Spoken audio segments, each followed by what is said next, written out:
Salve, salve nação alvinegra, começando mais um vídeo aqui no canal John do Timão. Então se você tá chegando, já deixa o like, se inscreve pra gente bater na meta de 110 mil inscritos. Conto com a colaboração de todos, vamos pra cima e vai Corinthians. Uma ótima quarta-feira a todos os corintianos e corintianas que me acompanham, tá? Principalmente para quem está classificado para a semifinal da Copa do Brasil e semifinal da Sul-Americana, né? Classificando aí num placar agregado de 5-0, vitória extremamente tranquila ontem, né? Confirmando e afirmando ainda mais o nosso resultado, a nossa classificação contra o Fortaleza. Vamos falar bastante aí dessa partida e outras novidades, tá? Peço que me acompanhem também pelas redes sociais, Instagram, TikTok, Kawaii, Twitter, todos os links aqui embaixo na descrição. Vamos pra cima. E editor, já sabe, né? Pode rodar a vinheta. Salve o Corinthians! Bom, família, o Corinthians entrou em campo ontem contra o Fortaleza, com um placar já de 2-0, né, no agregado. Vencemos fora de casa, beleza. Uma escalação bacana, né? 4 meio-campistas ali naquele esquema de novo do Losango. José Martínez como volante, Carrijo pela direita, Bidão pela esquerda, o Coronado como armador. No ataque, Romero e Yuri. E o primeiro tempo foi um jogo amarrado, né? E por quê? Porque o Corinthians não tinha motivos para acelerar tanto o jogo. Qual que é o estilo do Fortaleza no ano de 2024? Um time que marca muito forte e joga no contra-ataque. O ano deles vem sendo assim. Então o que o Corinthians tinha que fazer? Dar a bola para o Fortaleza. E o Corinthians jogar no contra-ataque. O Fortaleza que tinha que atacar o Corinthians. E qual foi a melhor chance do primeiro tempo? Do Corinthians, né? Uma bola roubada pelo Yuri Alberto. Na saída de bola ali do Fortaleza. Eu acho que foi o zagueiro Cardona. Errou, o Yuri Alberto roubou, sobrou no Coronado, cara a cara, ele finalizou em cima do goleiro, o João Ricardo. Perdemos uma grande chance já no comecinho ali do jogo de, cara, jogarmos um balde de água fria no Fortaleza, né? Que já vinha de um banho gelado, tá? Mas enfim, seguimos, finalizamos o primeiro tempo. O início do segundo tempo, o Fortaleza veio para cima com 3 mudanças. Mudaram o esquema tático, né? O Vojvoda tinha espelhado o esquema do Corinthians com 4 meio-campistas. Ele mudou, veio para 3 atacantes, para colocar o time para cima. Breno Lopes, o Renato Kaiser e o Marinho. Que o Marinho, inclusive, eu nem vi em campo ontem, né? Beleza. Começa o segundo tempo. Eles têm um bom chute com o Breno Lopes, num lance, inclusive, que foi falta em cima do Coronado e o árbitro não deu. Na sequência, eles têm uma boa chance, uma ótima chance, né, com o Renato Kaiser. Cruzamento do Marinho, o Kaiser sozinho dentro da pequena área finalizou para cima. Perdeu o gol. E 2, 3 minutos depois, o Corinthians abre o placar. Uma jogadaça do José Martínez com o Coronado. Carregou. Deu no Yuri, o Yuri gira, faz o passe no Romero, o Romero domina, e aí vou falar pra vocês, quem acompanha o Corinthians, quem conhece o Romero, já sabia que ele ia cortar pra perna esquerda. Eu tinha certeza, na hora que ele dominou a bola, falei, ele vai cortar pra esquerda. E aí ele puxou e fez um ótimo gol pro Corinthians, 1-0. 2, 3 minutos depois, 2-0 pro Corinthians, um novo contra-ataque, né, o passe do Bidon pro Yuri Alberto. Aí o Yuri chega na linha de fundo, o que ele faz? Levanta a cabeça, acha o Romero, ele finaliza, o goleiro dá o rebote, o Coronado chega só pra confirmar, 2-0 pro Corinthians. Aí, cara, aí não tem mais o que falar, não tem mais o que fazer, né? A equipe do Fortaleza já havia se perdido em campo, 4-0 no agregado, né? 2-0 no jogo, 2-0 na ida e na volta, 4-0 no agregado. O Corinthians fez algumas mudanças, né? Tivemos a entrada aí do Garro, do Memphis. Então tá 4-0 no agregado, o Corinthians coloca o Garro em campo, coloca o Memphis Depay. Tá ruim? Não tá, né? Tá bom demais. E conseguimos o último gol numa jogadaça do Garro, achou o Memphis no mano a mano com o Tinga. Cara, ele dominou, a bola deu uma escapada, ele fez um bate-bate ali com os pés, né? Esquerda, direita, esquerda de novo. Deu na área para o Pedro Henrique com um gol todo aberto. Só completar e fazer o 3-0 para o Corinthians. No agregado, 5-0. Muita tranquilidade, muita felicidade para nossa equipe. Há muito tempo que a gente não fazia um mata-mata tão tranquilo assim, né? E contra um adversário de alto nível. Tá? Um time que nos eliminou ano passado na semifinal da Sul-Americana. Sem o Fábio Santos é difícil, né, Fortaleza? Complica, né? Jogar aqui na arena é difícil, não é? Enfim, tá? E agradeço a presença de todos ontem na live, né? Foi muito bacana também a live pós-jogo. Falamos muito aí sobre o nosso Coringão, tá? Tivemos sorteio aí de assinaturas e tudo mais. Queria trazer aqui a foto do nosso inscrito Danilo, tá? Que esteve presente ontem na Neoquímica Arena, venceu aí o sorteio do ingresso, tá? E foi, assistiu o jogo, agradeceu ao John. Eu que agradeço, né? O pessoal que sempre acompanha aqui o canal. Temos muitos sorteios aí. Hoje o John vai enviar os copos que eu falei essa semana, tá? Em breve teremos mais sorteios, tá? Assim que tivermos mais informações aí, mais atualizações, o John vai trazendo aqui para vocês. Certo, família? E, cara, queria falar sobre alguns jogadores, né? Fazer um panorama geral da partida de ontem. Os piores, Félix Torres e o lateral Hugo. O Félix, com a bola no pé, foi difícil, deu medo. Mas, sem a bola no pé, né, ele marcando, foi bem, foi ok, né? Tudo que veio na área ele cortou. Só que com a bola no pé, ele jogando como zagueiro do lado esquerdo, meu Deus do céu. O lateral esquerdo, Hugo, marcando, feijãozinho com arroz. Simples. Com a bola no pé, é sofrível, cara. É sofrível ver o Hugo, lateral esquerdo, com a bola no pé. Ele chegou 2 vezes na linha de fundo, sozinho. Ele não consegue levantar a cabeça para dar o passe, para fazer o cruzamento. Ele errou as 2. Aí por que eu falei no segundo gol que o Yuri levantou a cabeça e acertou o cruzamento pro Romero? Porque ele olhou, ele viu o Romero e deu o passe. Não é que o cara inventa na cabeça. Não, eu acho que o Romero vai fazer isso aqui. Não, ele olhou. Ah, o Romero está fazendo isso. Vou dar o passe. O Hugo não olha. Eu não sei o que acontece. O lateral que chega na linha de fundo não consegue fazer isso aqui, ó. Opa. Ah, tá o Yuri, tá o Romero, tá o Coronado. Sabe? É um cara que perdeu espaço porque ele não evolui. Não evolui, certo? Agora, o quarteto de meio campo dominou o jogo mais uma vez. José Martínez comeu a bola. O Carrijo, cara, que jogador a gente contratou, né? Ele chegou assim, sem aquela badalação, sem aquele status, né? Por conta, obviamente, da chegada do Memphis, né? Chegaram ali na mesma época. Acabou sendo um pouco ofuscado. Só que, dentro de campo, cara, que jogador objetivo, inteligente, né? Muito inteligente. Breno Bidon, a gente já vem comentando, né? O outro excelente jogo do Bidon. O Coronado é meio armador clássico, não tem muito o que falar. Mais um jogo muito bom dele. E a dupla de ataque, tá? Primeiro o Romero, extremamente decisivo mais uma vez. Primeiro tempo do Romero foi ruim, comentei isso ontem na live, ruim. Primeiro tempo do Romero foi ruim, as participações dele, tomada de decisão, ruim, alguns passes. Só que chega na hora H, gol.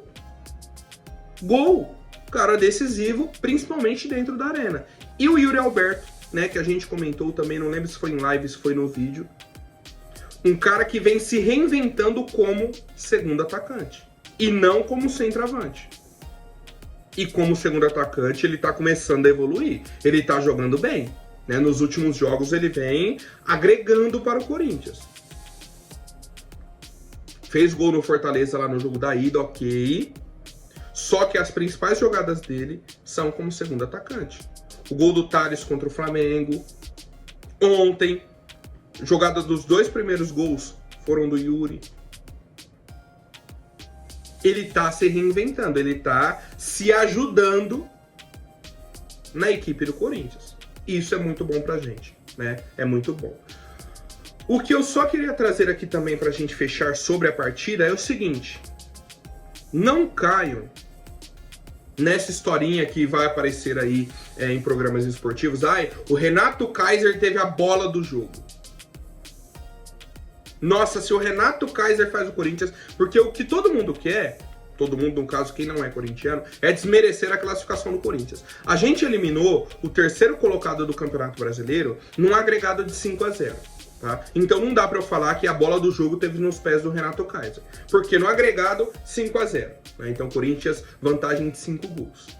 Se for falar de chance perdida, na ida o Tales perdeu 2 e na volta o Coronado perdeu 1. Então tá 3 chances perdidas a 1 do Renato Kaiser. Então a bola do jogo quem perdeu foi o Coronado, certo? Corinthians foi superior, Corinthians dominou na ida 100% do jogo, e na volta, o primeiro tempo foi amarrado, mas aí no segundo tempo que a gente desamarra, a gente faz 3-0, então assim, não tem mais o que falar, né? Vitória com V maiúsculo, sabe, para confirmar a boa fase do nosso Coringão, tá?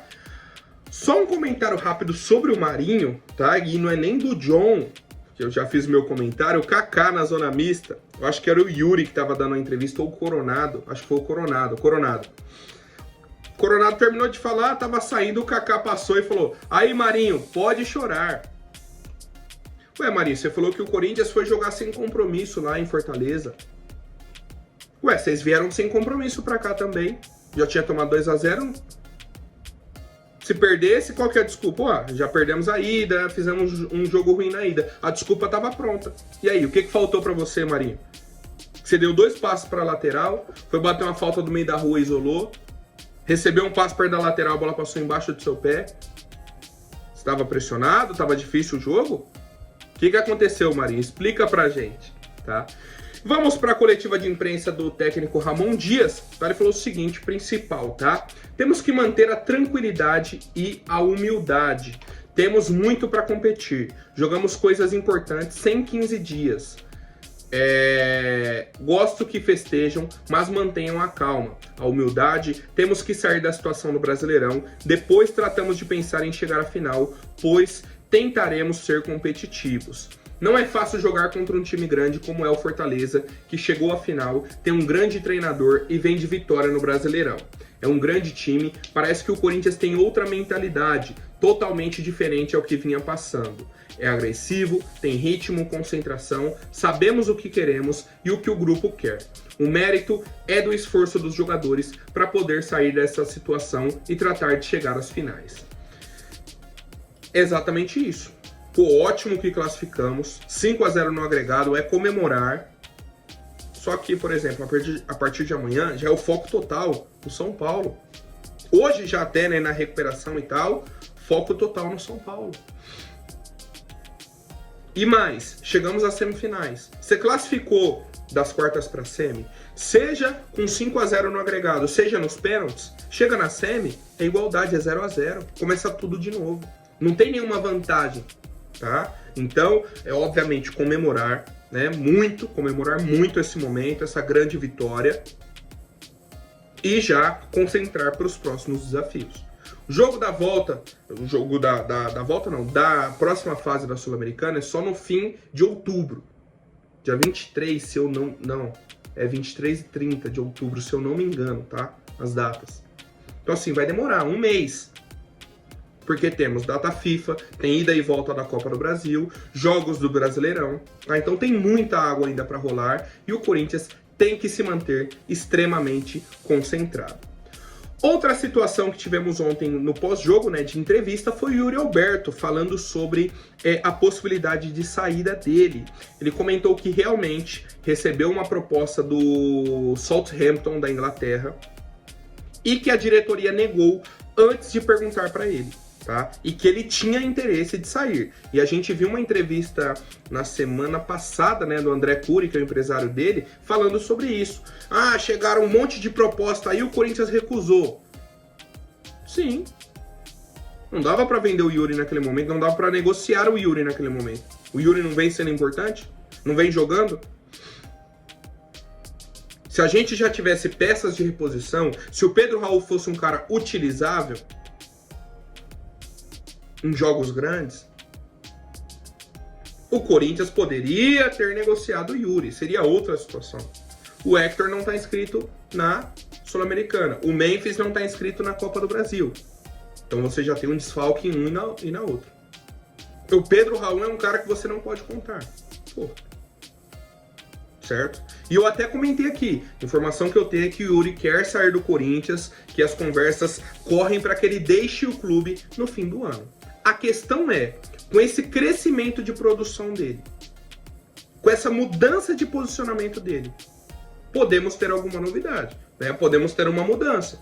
Vai que ele fecha o ano em alta, ganhando 1 ou 2 títulos com o Corinthians, sendo não necessariamente o protagonista, mas um cara importante, né? Porque eu comentei sobre isso. O Yuri não vai ser o protagonista. Só que ele pode ser um bom coadjuvante. Ele pode ser um cara que agrega muito pro Corinthians, tá? Ele não tendo a responsabilidade de ser o salvador da pátria, de ser o cara que resolve, ele agrega muito. Porque aí ele não tem a pressão, ele joga a bola, tá? Vamos acompanhando e obviamente torcendo, né? Porque se o cara tá melhorando, se o cara tá ajudando o time, é melhor pra gente, né? É melhor, obviamente, pro Corinthians e a gente alcança os resultados. E outra situação, né, que o pessoal me pergunta bastante, me perguntou, né, bastante essa semana sobre o Gabigol. Ah, não, fechou, não fechou? Ah, a diretoria pressionou o Gabigol, a diretoria fez isso. Cara, não está acontecendo nada entre Corinthians e Gabigol nesse momento, nessas últimas semanas. Por quê? A situação dele lá no Flamengo continua uma incógnita. E a situação da temporada do Flamengo também não está definida, né? Tivemos muitas lesões e aí ele joga, não joga, é reserva do Carlinhos, vai ajudar, não vai, enfim. O Corinthians já deixou claro o seguinte pro Gabigol. A partir do momento que você quiser negociar, basta ligar pra gente, tá? Só que não chegou esse momento ainda, tá? O Gabigol vai conversar com a diretoria do Flamengo, quando eles baterem o martelo da negociação deles, não vai renovar. Opa, o Gabigol vai ligar pro Corinthians e vai falar, ó, minha situação é essa. Aí o Corinthians vai negociar com o Gabigol. Até lá, não existe negociação, não existe conversa, não tem nada. A situação tá muito aberta, sabe? E muito clara também. O Corinthians falou, ó, não vamos negociar enquanto você não resolver a sua situação com o Flamengo. Tá? E ele falou, não, tudo bem. Vou seguir a minha temporada aqui. Quando eu tiver a minha situação resolvida, eu converso com vocês. E aí a resolvida seria, vou trocar de time. Beleza. Ele entra em contato com o Corinthians e negocia. Tá? Então, por enquanto, sem novidades e seguimos acompanhando a situação do Corinthians. Certo, família? Por hoje é isso. Amanhã eu volto com mais novidades sobre o nosso Coringão. Até mais, um forte abraço e vai Corinthians!